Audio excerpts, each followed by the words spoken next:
everybody. Welcome. Happy Thursday. Friday Eve. We got Kim and her van down by the river. By the river.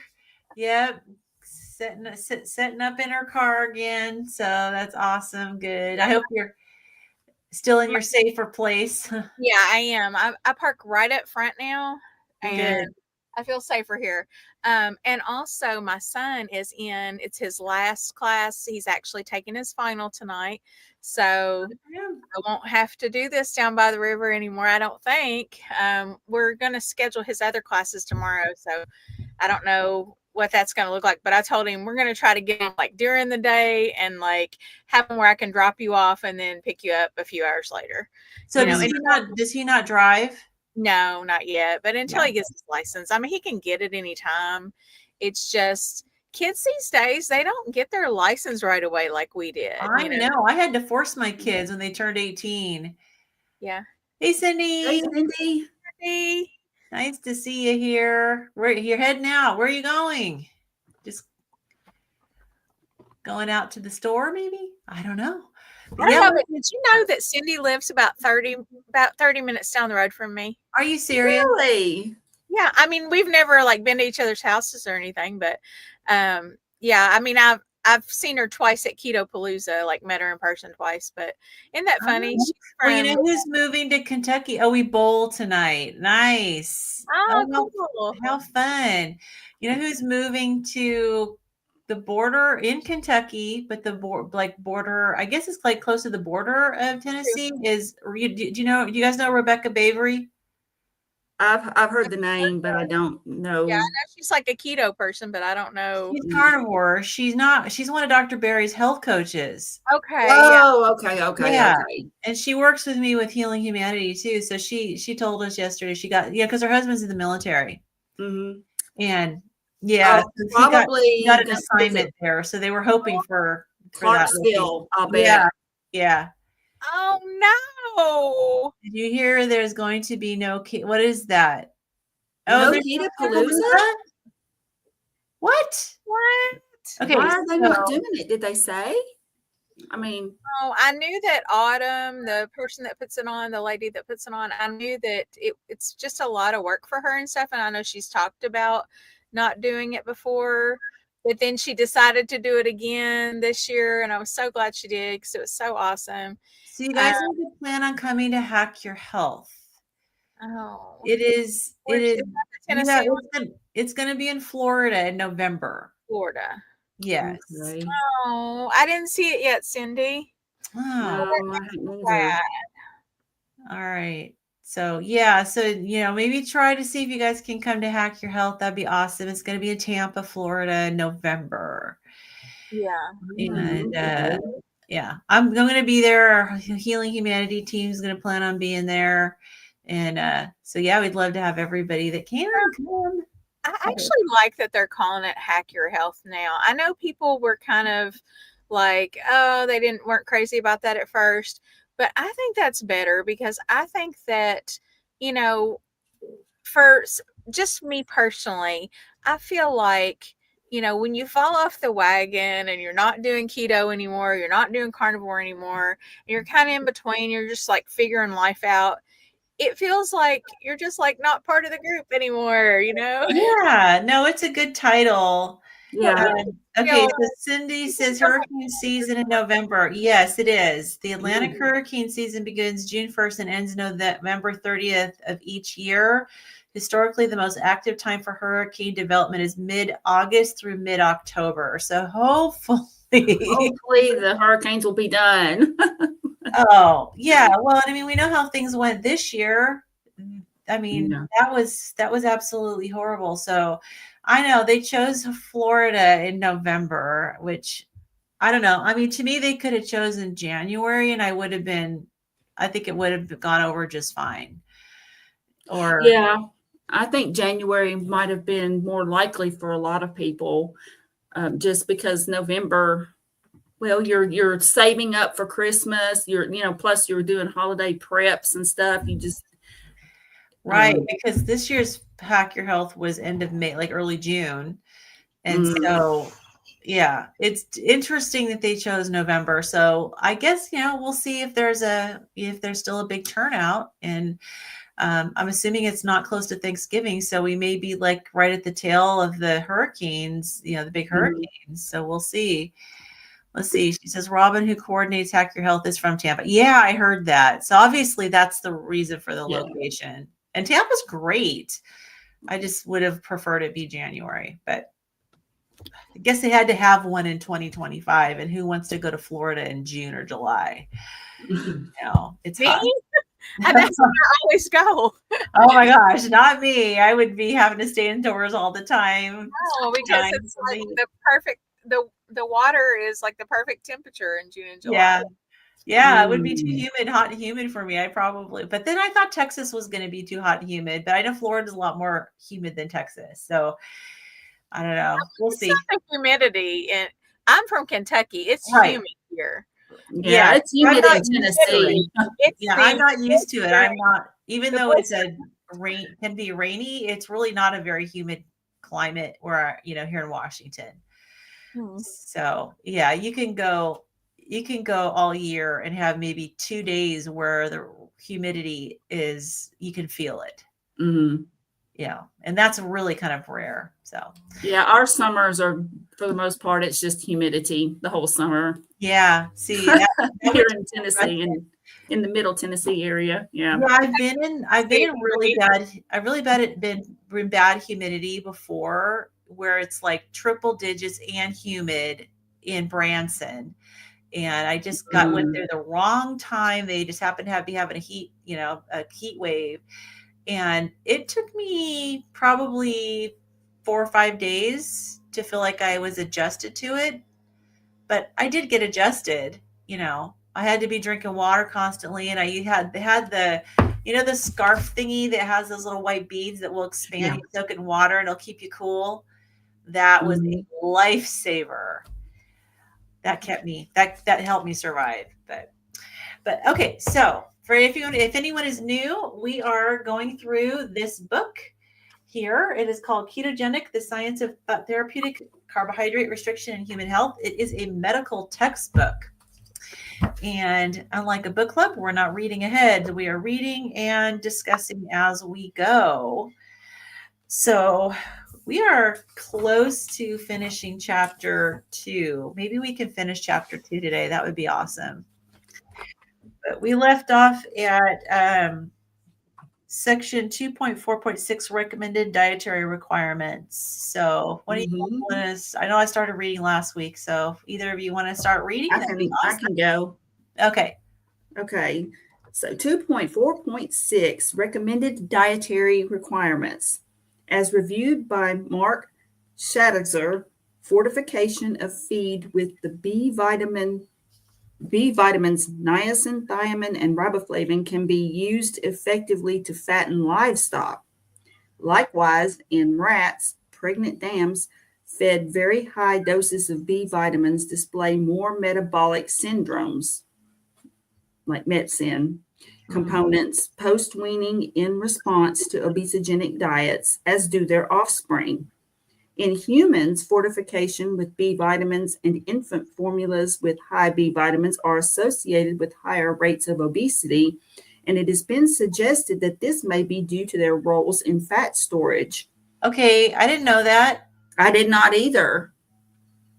Okay, and my naturopathic doctor has me on a complex that has a lot of B vitamins in it. So, and my weight has been stalled. So I'm like, Oh, I didn't know that. So I guess to me, then there is also like a very delicate balancing act that we have to follow, because obviously B vitamins are important. Well, I had folate deficiency. Yeah. So, and they're important. You can definitely, especially there again, like with vegetarians and vegans, that if they don't get enough protein, B vitamins is an issue for them. So, right. This is interesting. I never really heard this before but it says high B vitamins. Right. So, how is that defined? That's a good question. Hopefully they'll tell us. I don't know. I never really thought about high B vitamins. So I guess we'll see. Okay. So this may interact, unfortunately, with the increased fattening capacity of fructose. In one early experiment, rats were given diets varying in carbohydrate source and levels of niacin.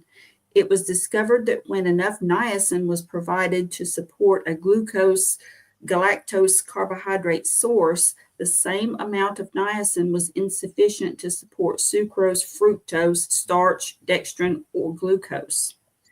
Each of these induced some degree of niacin deficiency, but especially fructose and sucrose, which contains fructose. This not only shows that certain carbohydrates can increase niacin need, but it also means that increasing available niacin allows for increased sucrose and fructose intake without symptoms of niacin deficiency. Regardless of mechanism, these findings suggest caution in treating micronutrients as if more is always better and safer. So I wonder if if you're not eating sucrose and fructose and glucose, if you're not eating carbs, Mm-hmm. are the B vitamins going to promote fat storage? Because it says that they interact with the increasing fattening capacity of fructose. But if you're not eating anything containing fructose, then would it you even have to worry about it? Right. That's kind of what I'm wondering. Right, because it's an association. It's not a cause. It's not causative. It's an association. Can you guys hear my gardener with the leaf blower? I don't. I do. You can. Yeah. He's like right outside my window. Sorry, he won't. It's okay. I'm in a van down by the river, so. Well, there's a train going by. I don't know if y'all can hear that, but It's all good. He's usually here on Wednesdays, but he came today, and of course he decides that he doesn't know I'm on a live stream. Right. Anyways, yeah, so I'm wondering if it's just like you don't have to worry about it if you're not consuming these sugars. I don't know. It sounds awfully vague to me. It does. Yeah. It does. I mean, It's almost like you have to, like sort of stick your finger in the air and see which way the wind blows. It's just, I don't know.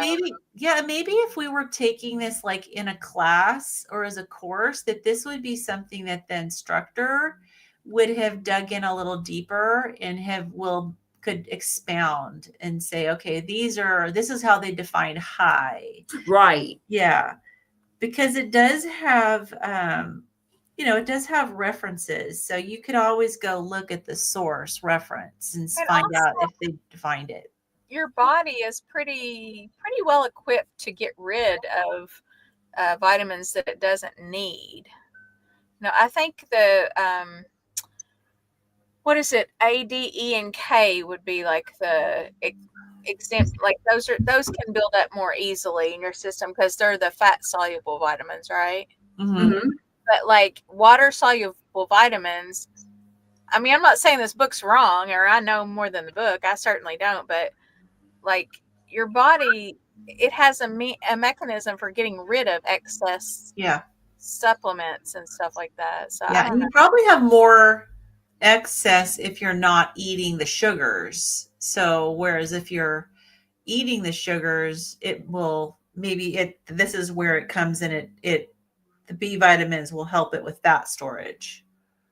And if you're not eating the sugars, maybe if you're consuming higher B vitamins, it'll just get rid of whatever you're not using. Yeah, like Dr. Berry says, you'll just pee it out. Pee it out. I mean, that's what I've always heard is as long as you have adequate kidney and liver function, your body is pretty well equipped to get rid of any excess. Right. But anyway, let's go ahead. Let's see what else they've got for us here. So it is important to remember that recommendations for intake of micronutrients, such as the USRDA's, are not intended to apply to individuals, but rather populations. and are therefore overestimates in the sense that they aim to be enough to cover the majority of people. Since biological values such as nutrient needs tend to vary in a Gaussian pattern, normal curve. We're talking about like standard deviation, I guess. A good RDA would aim to be enough for people who need up to 2 standard deviations above the average, or IBID. That means, by definition, they are higher than necessary for most people, although the variance may be small. So see figure That 2.6. is so opposite of what I hear so many people say. Yeah, they try to act like it's just the minimum, you know what I'm saying? Well, Yeah, yeah, that we don't. that's what we were talking about last week with iodine. Mhm. Yep. Yeah. Yeah. So I mean, that is weird.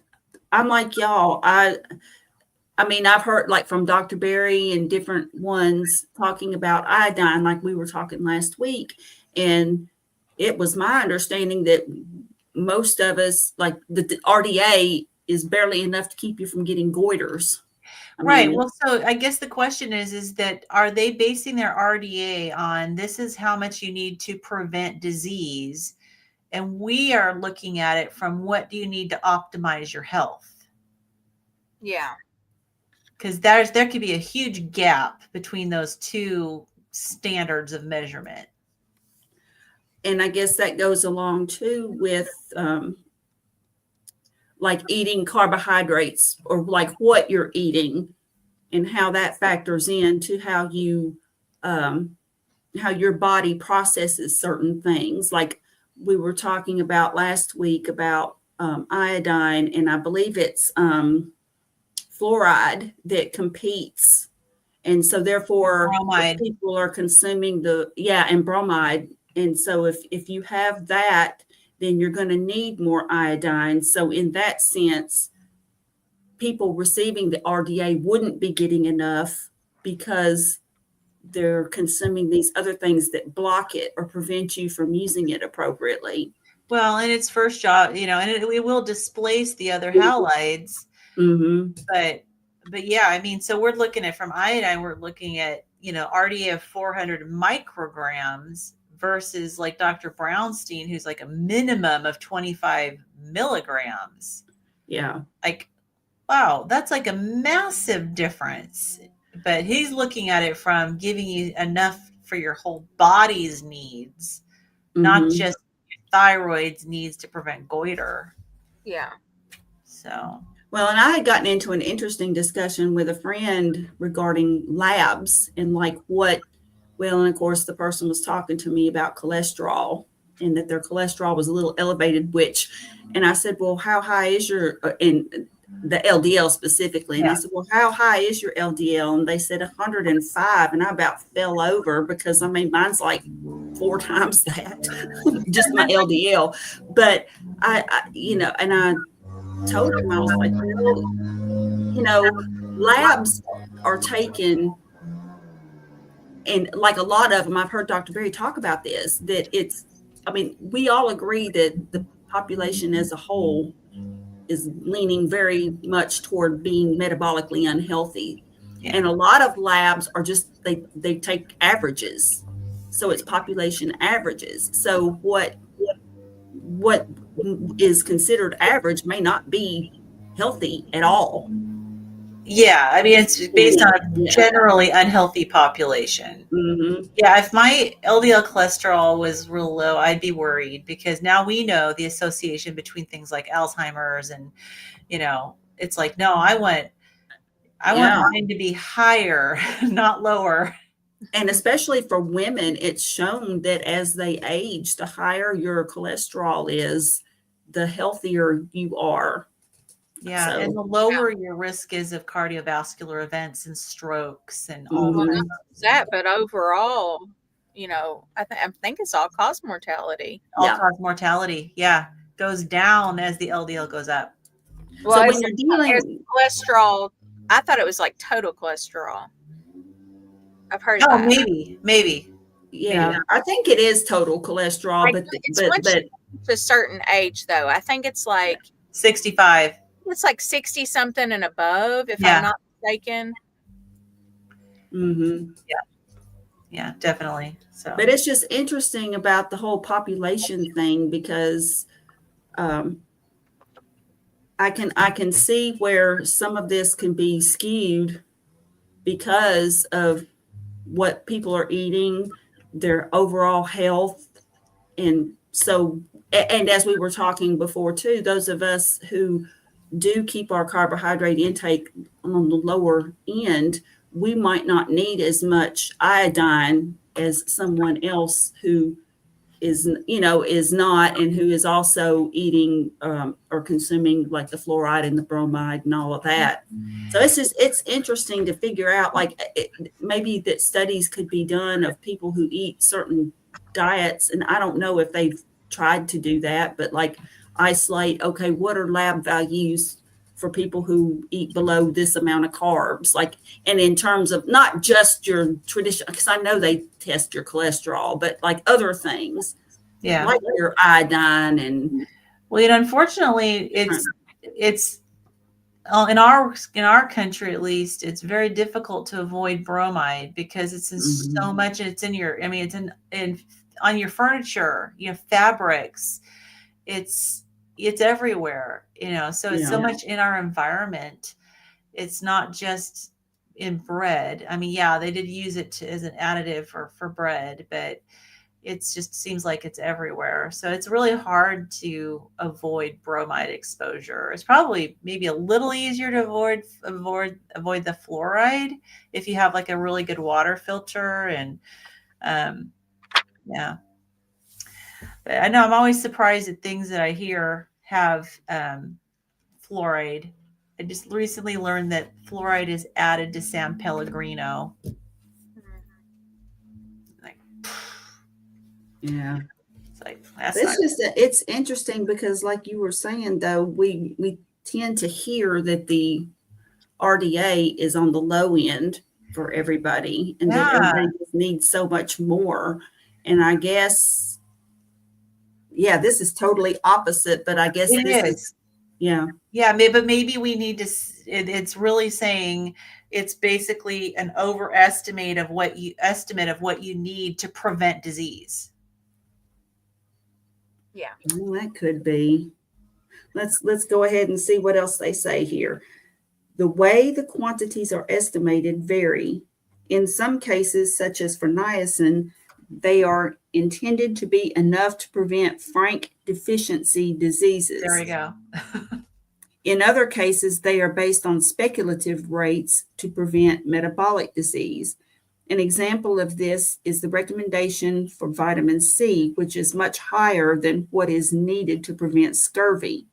It is based on the presumption that higher doses may reduce the risk of developing diabetes or heart disease.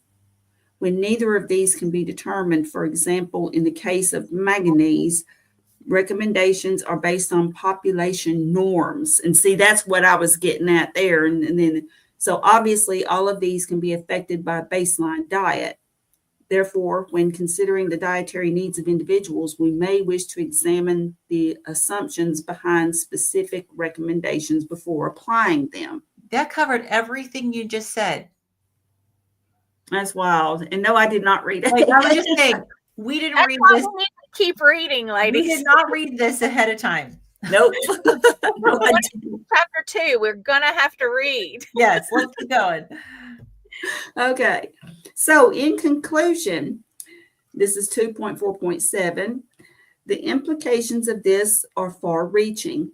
Current knowledge about nutrient needs that are based on populations eating grain-based diets form the basis of hypotheses of our evolution. For example, it has been proposed that because the brain needs high levels of difficult-to-obtain nutrients such as iodine, zinc, and DHA, that a shore-based diet was critical for the development of the anatomically modern brain. Insofar as a diet low in carbohydrates and grain in particular may have been prominent until recently, the dietary requirements for these nutrients may have been less. In general, any diagnostic lab measurement for which we have established a normal range may need to be reevaluated in the ketogenic context. Mhm. For example, just as T3 concentrations that may be indicative of hypothyroidism on a high carbohydrate diet do not always reflect hypothyroidism on a low carbohydrate diet. Mildly elevated cortisol in comparison to a high carbohydrate diet is not always indicative of MET syndrome. Indeed, to expect a value for a biological marker found on a ketogenic diet to include the same thing it would with respect to serum ranges established in the high carbohydrate metabolic context is the same fundamental error as conflating ketosis from diet with ketoacidosis. Hmm. Okay. Okay. All right. You want me to go? Yep. All right. 2.5 Plant versus Animal Nutrition. This is by Amber O'Hearn. When we talk about nutrition, we frequently focus on essential micronutrients. As the phrase implies, these are minute particles of crucial importance. They rose to prominence only recently, replacing the previously more acute problem of starvation due to a lack of energy or protein. Protein, energy, and malnutrition is still common in many parts of the world, but when meeting these needs using grains and legumes, micronutrition deficits remain a problem, as reflected by worldwide efforts to fortify these diets with vitamins and minerals. Study of malnutrition in countries where grains and legumes form the basis of the diet reveals that all major nutrients of concern, including iron, zinc, vitamin A, and B vitamins, could be provided with higher intake of animal source foods. This is largely because animal source foods are generally more replete with micronutrients, and those micronutrients are more bioavailable when coming from animal sources rather than plant sources. This increased bioavailability results either because the forms of the vitamins are more directly usable, as is the case, for example, with vitamin A, which occurs in plants only as a precursor, or because the plant forms are difficult to absorb, often being chemically bound, such as they pass through the digestive system inaccessibly or packaged with phytates and other anti-nutrients that block absorption. In the case of iron, where there are two types, heme iron, which is found in only meat, and non-heme iron, which is found in both plants and animal foods. Heme iron is much more absorbable than non-heme iron, a fact which is considered detrimental in cases of hemochromatosis. However, it should be emphasized that hemochromatosis is not caused by high intake of iron, but rather a genetic or medically induced disruption or hepcidin, a hormone that regulates iron absorption. Another reason that simply increasing animal source foods could alleviate a variety of deficiencies is that in general, a given animal source food has a relatively comprehensive nutrient profile when compared to plant foods, which typically need to be balanced, complemented with intake of specific other plant foods to cover all needs. These concerns make animal-based diets more nutritionally precarious. Plant-based. These concerns make plant-based diets more nutritionally precarious, but with care and education, they can be made to supply almost all essential nutrients with the exception of B12, which would have to be supplemented. And that explains why they're told to eat the rainbow and to make sure your plate is a rainbow. Yeah. Because you're gonna need to make sure you have tons of variety if you want to get the nutrients. Given that energy, protein, and nearly all essential micronutrients can be obtained from either plants or animals, the choice appears to be based on personal preferences or non-nutritionally motivated factors at first. However, the components that accompany the essential nutrients, as well as the specific forms of energy and protein, have health consequences. We will look at fatty acid and amino acid profiles as well as bioactives, nutrients that have physiological effects other than nutrition found in plant and animal foods.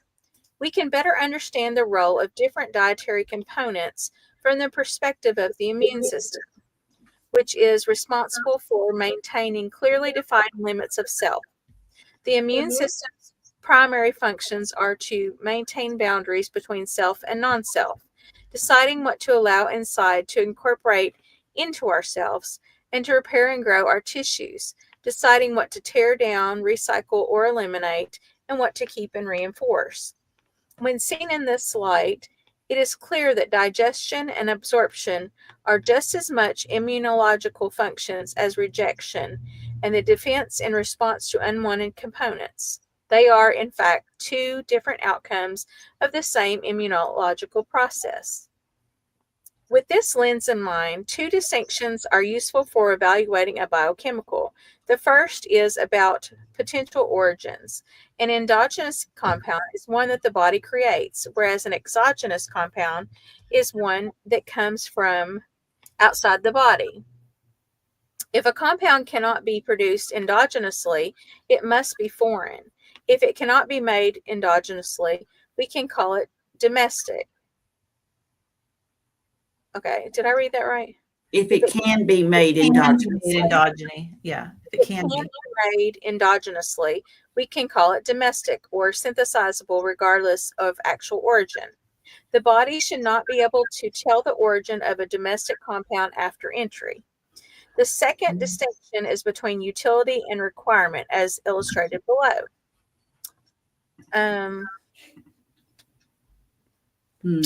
Here.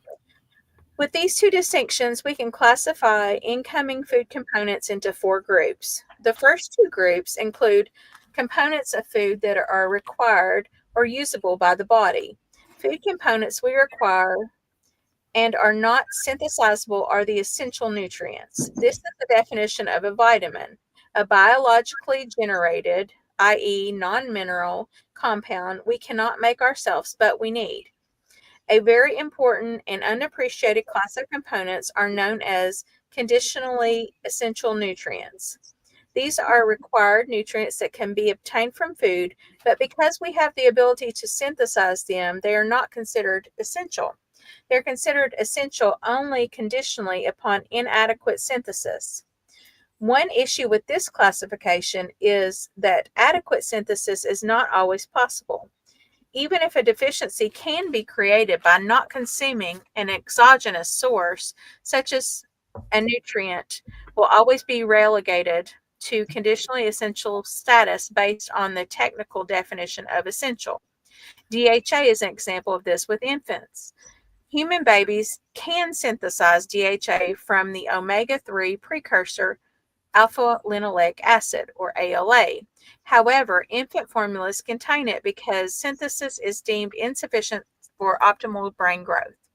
However, note, that a Cochrane review found no difference in vision or neurodevelopment in full-term babies fed formula without added long-chain polyunsaturated fatty acids compared to those fed LCP-UFA.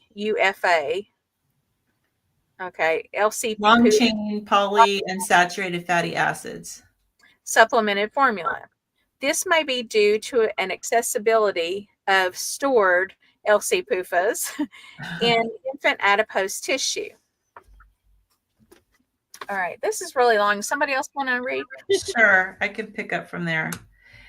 Components of food that are not required or usable are also of two kinds. If they are synthesizable, then they are necessarily familiar to the immune system, which should already have pathways to eliminate them as waste. On the other hand, if they are foreign, they are called xenobiotics, xeno meaning foreign, and the immune system will mount a defense against them, minimizing absorption and prioritizing excretion should they pass through. Xenobiotics can also have anti-nutrient activity, meaning that their action is subtractive, resulting in a net increased need for nutritive elements. With these conceptual distinctions, we can now make more sense of the bodily responses to animal and plant-derived bioactives, depending on whether their biological effects result from immune activation, as with xenobiotics, or from nutritional enhancement, as with conditionally essential nutrients. Plant food advocates frequently cite the beneficial effects of bioactives found only in plants as evidence that plant-based foods should be included and prioritized in the human diet. In accordance with the promotion of recognition of these effects, there is a recent trend to rename phytochemicals, phyto meaning plant, as phytonutrients.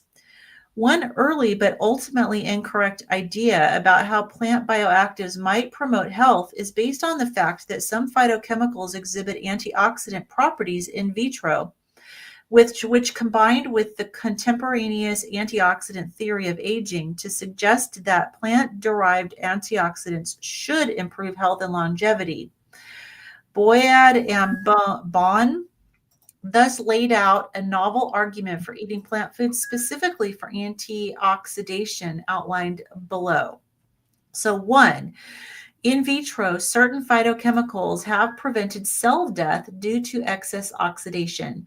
However, at high doses, the effect is reversed and oxidation is actually increased. 2, in human trials, plant-derived antioxidants not only did not provide benefits, but may have been detrimental. 3, supplements have orders of magnitude higher doses of phytochemicals than what is obtained from eating plants. 4, epidemiologically, plant eating is associated with positive health outcomes. 5, therefore, eating plants must correspond to the beneficial low-dose case of exogenous antioxidants. There are 2 problems with this argument. The first is that plant foods cannot deliver the quantities of phytochemicals clinically shown to have benefit. For example, the polyphenol resveratrol, which has been shown to increase lifespan in some, but not all animal studies, is found in common foods such as grapes, chocolate, apples, and tomatoes. But the amount of those foods one would need to obtain a therapeutic dose would be in the hundreds or thousands of kilograms. Somewhat less dramatically, quercetin, found in highest amounts in onions and tea, has a bioavailability of about 1%, such that supplements intended for therapeutic doses contain about 100 times the amount normally obtained in a Western diet. Although for residents of Japan, this factor is reduced to 10 to 30. Sulforaphane is considered the most bioavailable of food-derived polyphenols with studied benefits, having orders of magnitude more bioavailability than other common polyphenols. However, many factors affect its abundance in plant sources. Dietary sulforaphane comes in significant quantities from cruciferous vegetables, which are all human-bred variations of the wild mustard plant. Of these, the highest in sulforaphane are raw cauliflower, cabbage, broccoli, and broccoli sprouts.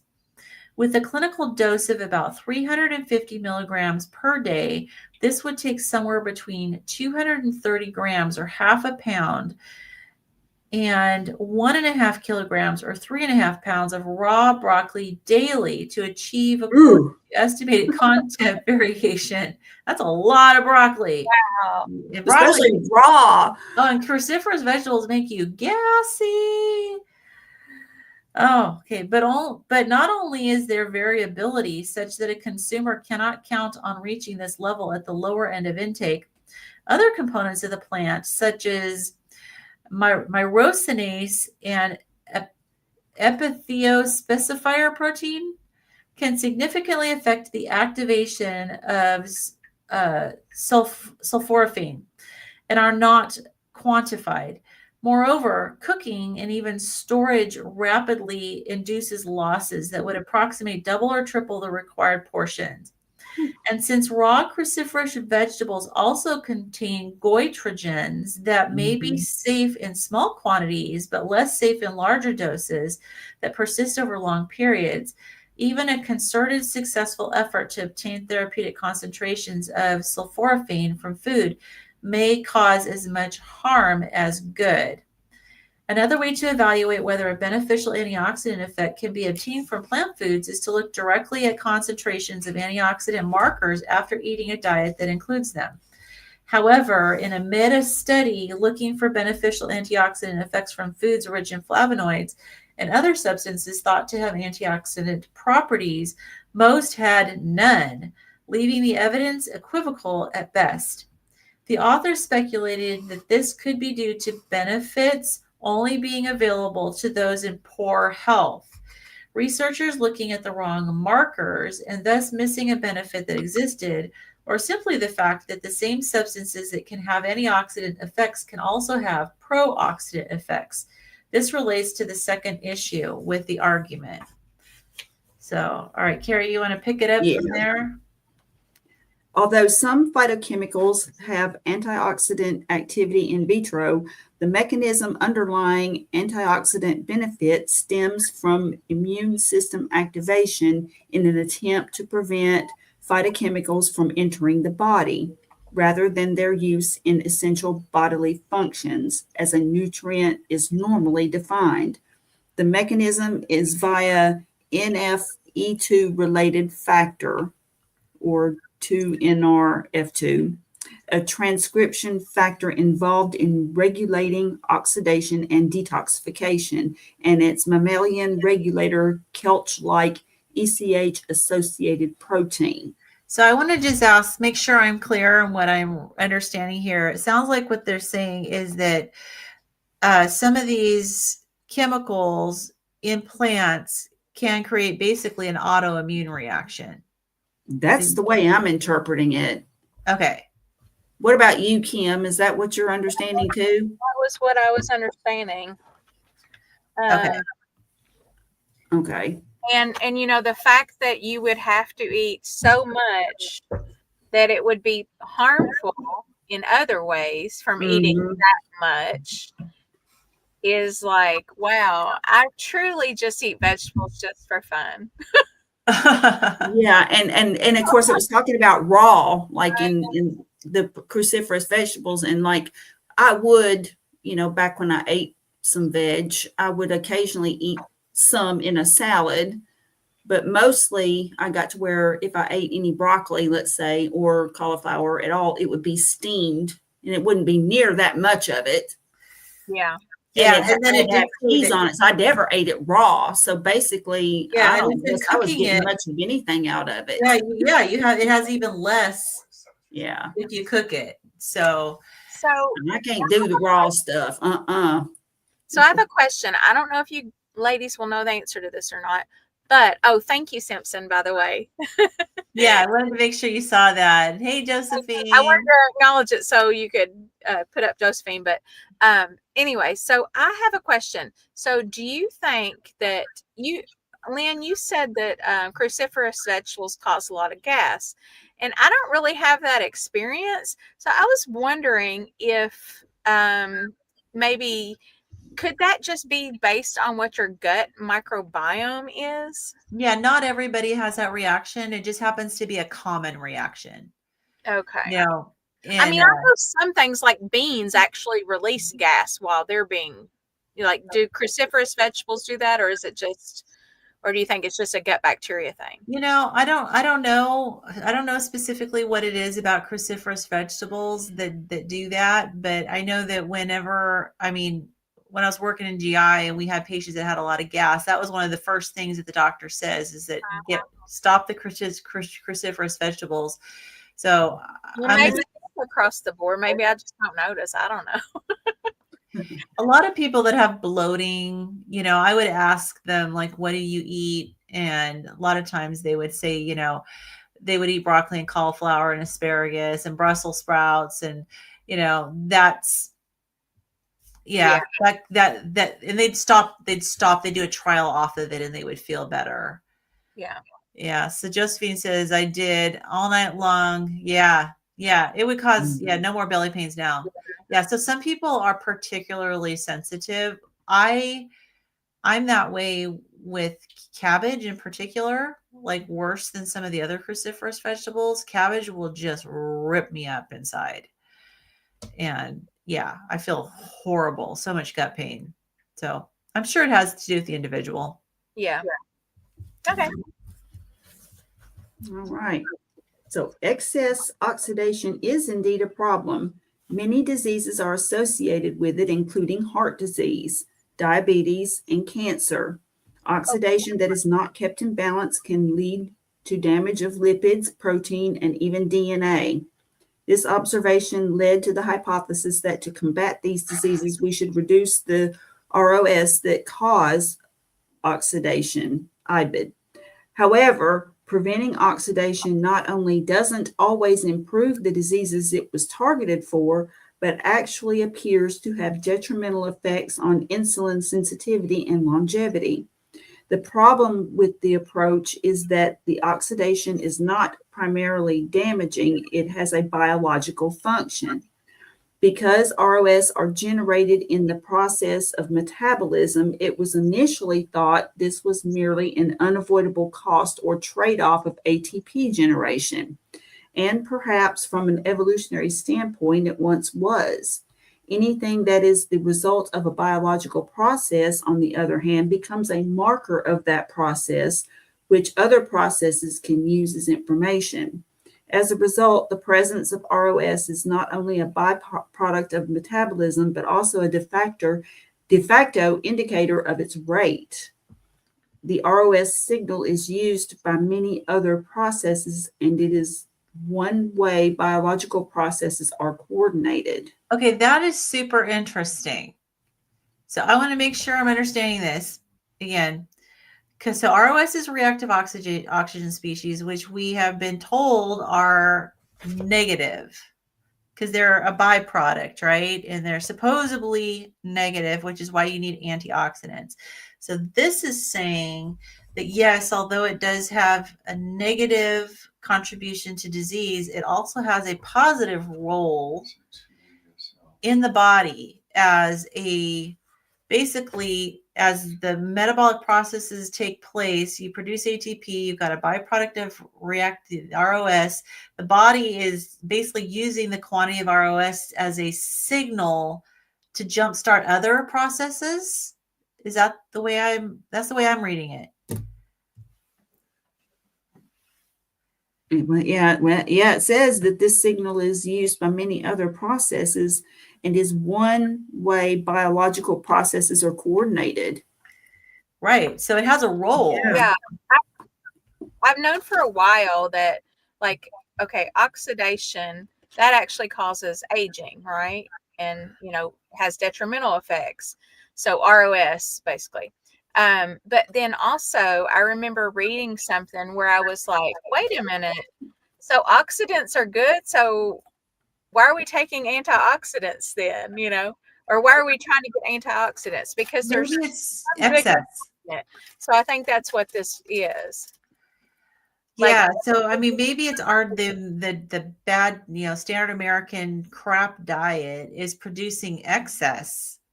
Like we need reactive oxidation, the oxidation, but we have too much, maybe. That's entirely possible.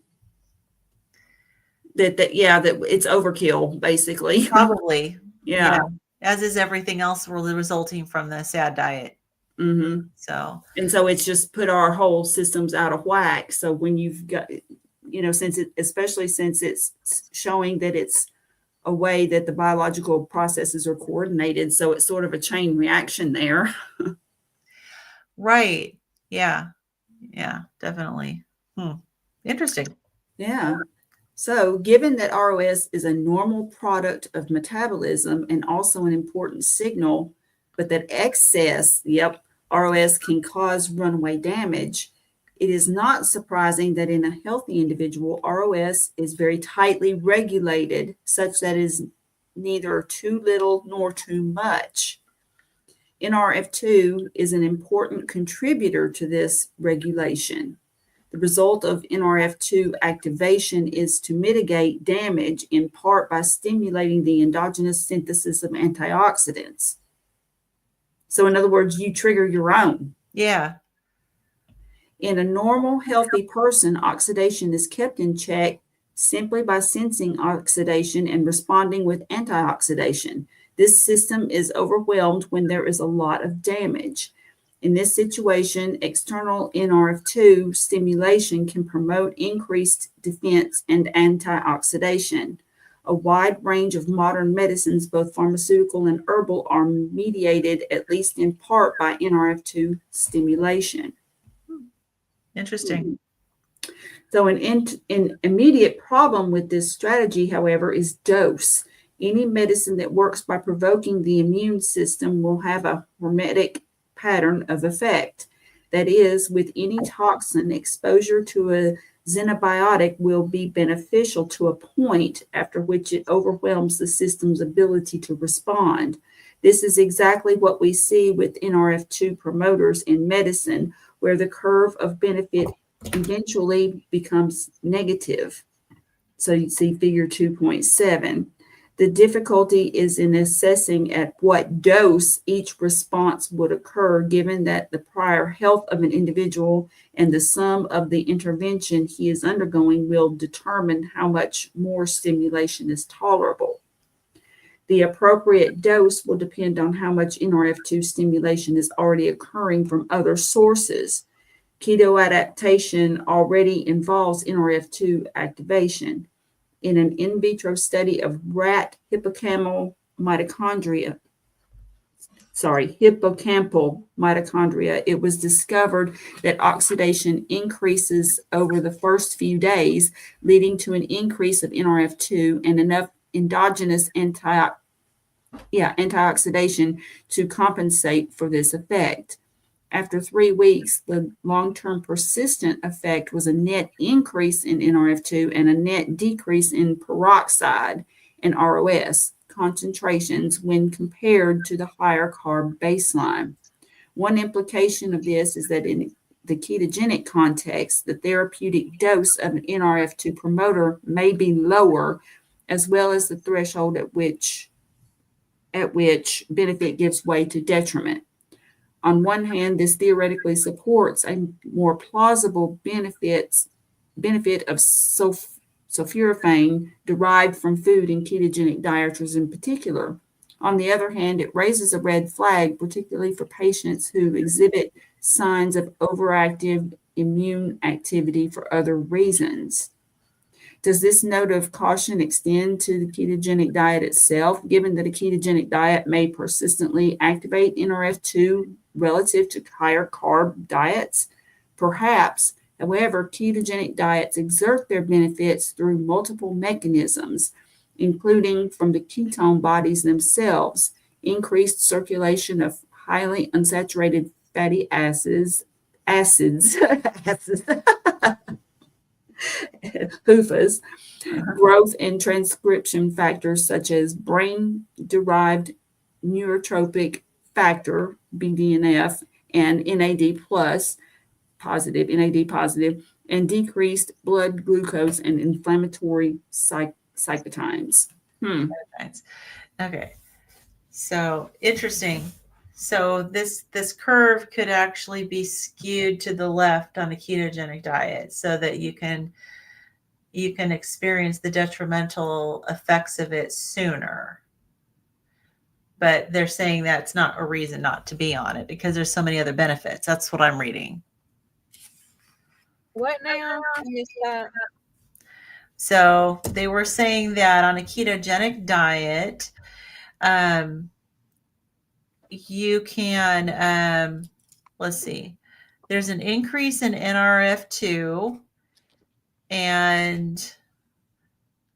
but it said that one implication is that the therapeutic dose may be lower and the threshold at which the benefit gives way to, as well as the threshold at which the benefit gives way to detriment. So actually the curve would be flatter. What was the NRF2 again? The NRF2 is what we produce naturally to, it's an antioxidant, right? It's It's to mitigate Any damage. NFE2 related factor. It's the mechanism is via NFE2 related factor.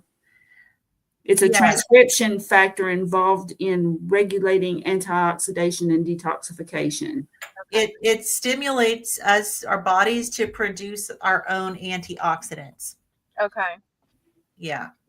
So you were saying what now? So on a ketogenic diet, so if you look at the graph, this is for, I guess, just a normal, not a ketogenic diet that looks like the benefit is the yellow part. And so there's like increasing benefit for, as an antioxidant or activating antioxidants, but then there's a decrease in benefit. So it becomes more detrimental after a period of time. They're saying on a ketogenic diet, it takes a lower amount to experience the benefit, but then you also experience the drop off into, it being detrimental sooner. So it's going to be a different curve on a ketogenic diet. But what I'm reading is it's saying it's something to note that there's a caution there, but the benefits basically, it sounds like that they're saying the benefits outweigh the risk. And how would we know if we got to that point?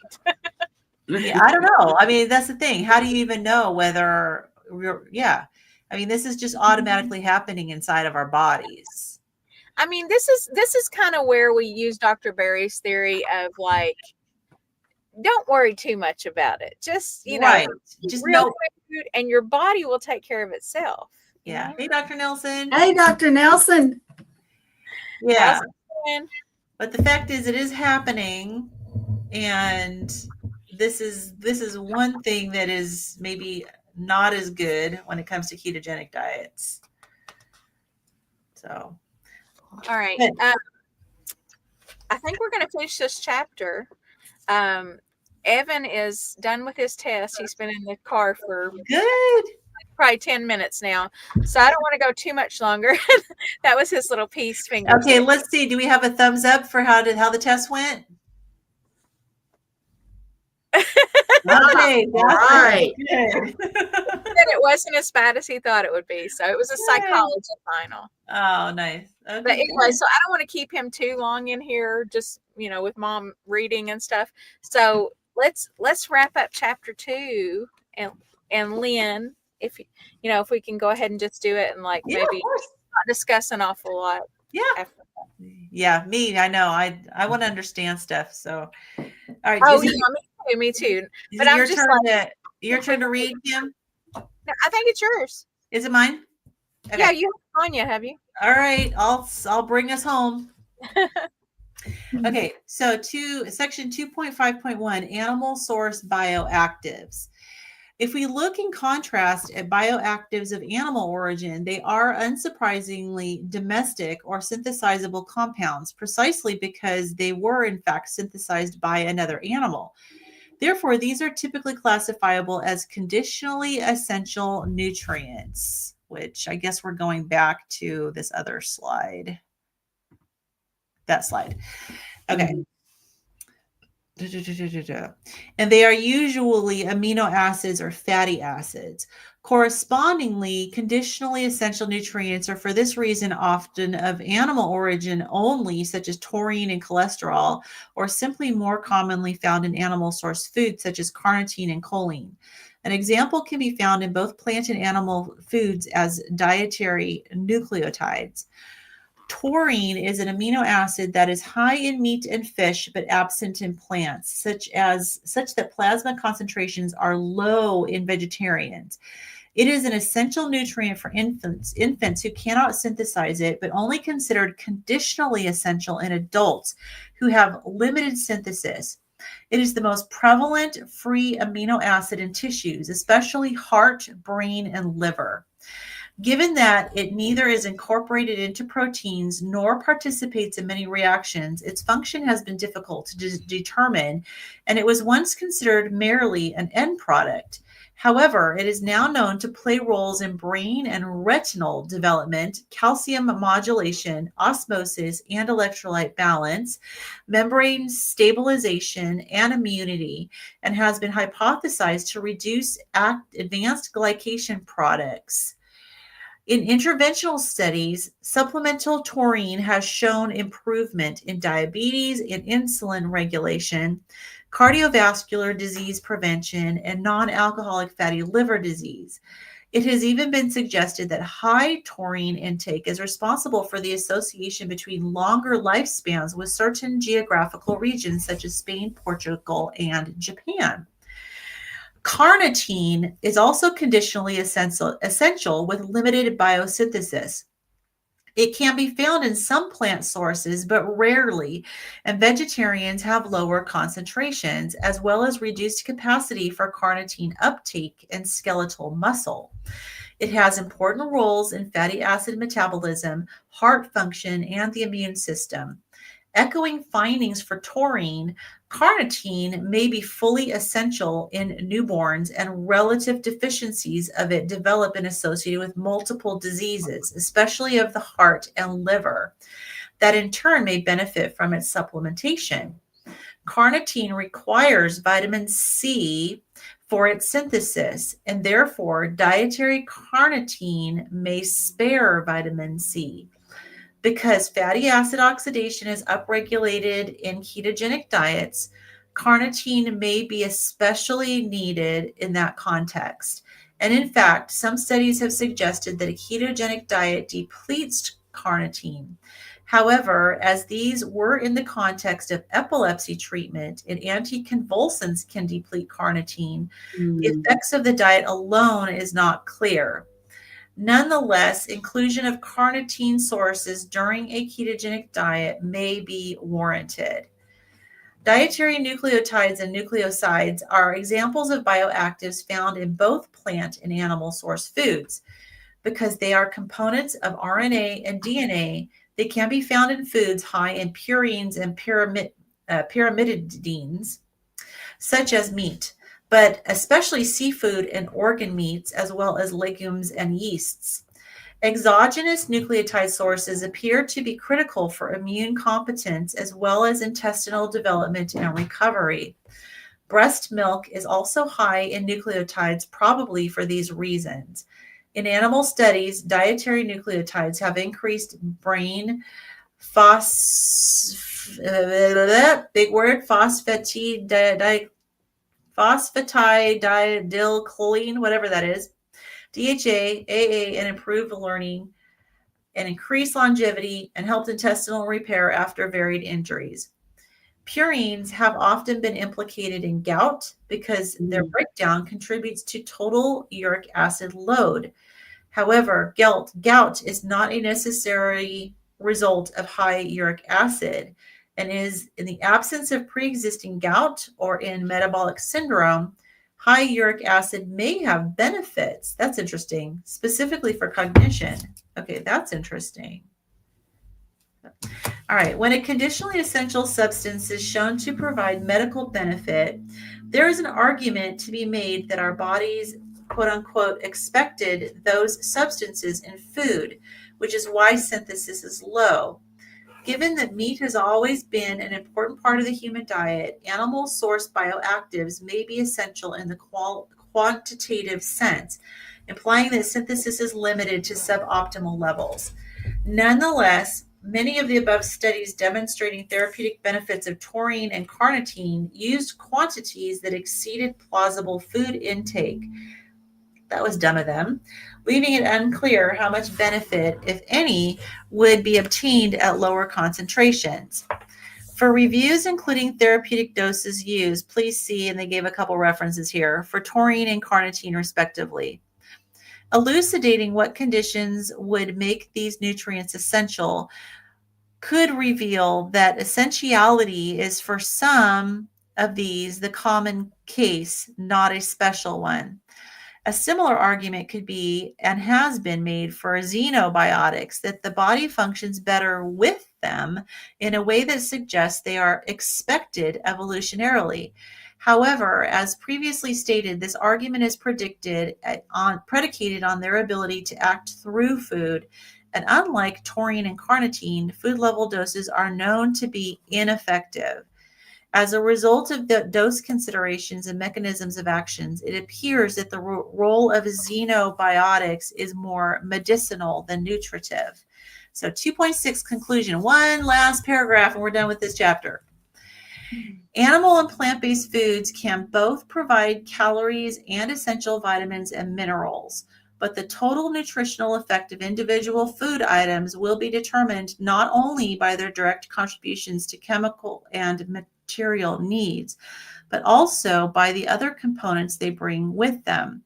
Other food components' biological effects can be viewed through an immunological lens to determine whether they are simply contributing more resources than the body could make itself, conditionally essential nutrients, or whether they are foreign substances that trigger a boundary challenge.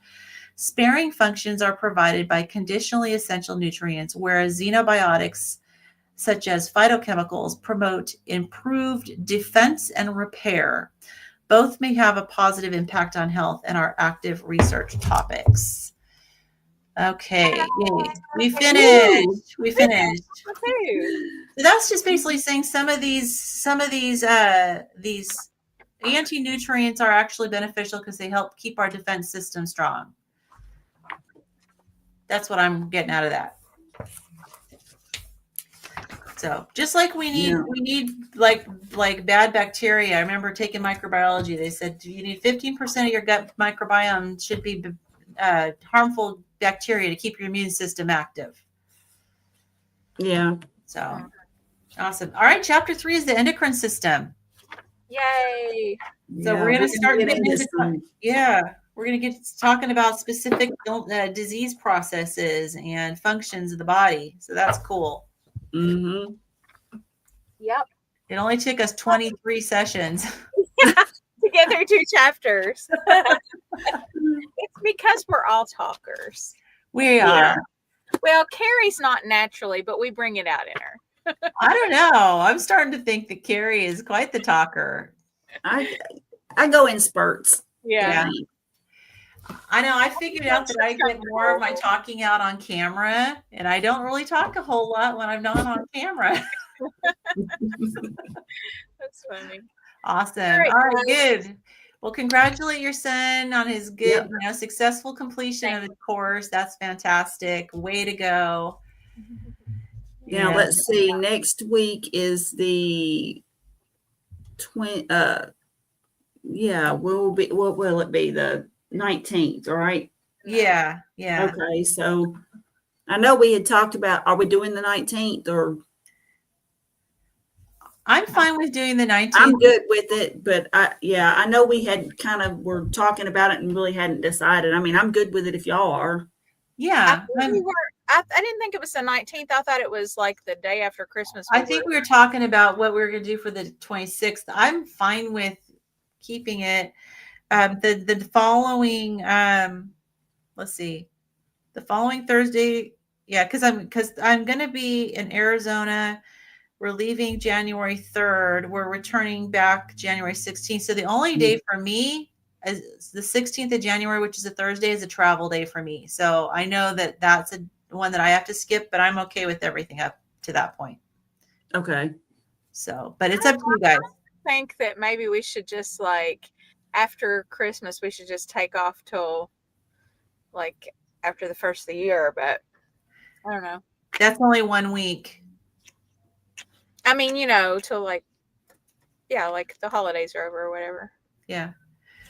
So are you saying do next week and then take off until whatever the first Thursday in January is? That's January 2nd. Can we do that? Yeah. Okay. Yeah, that's fine. That way, because the day after Christmas is usually kind of tired. Yeah. Yeah. Yeah. Yeah. Okay. All right. All right. Cool. So we'll be here next Thursday. Then we'll have a break for the day after Christmas, and then we'll be back after the New Year. Okay. All right. That sounds guys, good. Thank you. Awesome. Thanks, everybody. All right. Thanks, everybody. We'll see you next week.